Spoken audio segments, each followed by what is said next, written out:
బెల్లం పొంగనాలు. ఆడపిల్ల కాపురం వేరే కాపురం పొంగుద్దని పెడతాము, ఇల్లు కట్టినప్పుడు పెడతాము. ఇల్లు కూడా అలా పొంగాలి అని పెడతాము. బెల్లం పొంగనాలు చెప్తాను, రెడీగా ఉండండి. చూపిద్దామంటే కలిపోతుంది, తర్వాత చెప్తా. 1/2 కేజీ కోట బియ్యం 24 గంటలు నానబెట్టుకుని పిండి చేసుకుని పెట్టుకున్నాను పొంగనాల కోసం. ఇది పచ్చిపిండి. ఆడిచ్చిన పిండి అస్సలు పనిచేయదు. అస్సలు పనిచేయదు. నానబెట్టిన పిండి కొట్టుకొని చేసినట్టు. కొబ్బరి వేయించుకోండి, బెల్లం కోరుకోండి. 1/2 కేజీ బెల్లం వేస్తున్నా. కొంచెం వాటర్, ఇవి గసగసాలు. 1 నిమిషం గసగసాలు వేపాలి. బెల్లం ముద్రపాకం పట్టాలి. నువ్వులు కూడా మంచి అరుము వచ్చింది, కట్టేసా. ఇగో పాకం ఇలా రావాలి.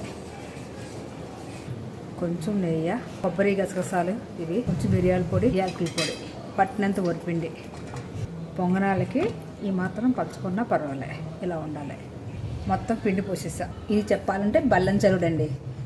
ఇదో రకం బెల్లం చలుడు. ఇంకో పచ్చివాడు చేస్తాం. ఇది కూడా బెల్లం చలుబడి. కొంచెం వాటర్ పోసి పలచగా కలుపుకోవాలి. కొద్దిగా వాటర్ పోసి కలుపుకోండి పలచగా. కొంచెం ఇలా పోయాలి.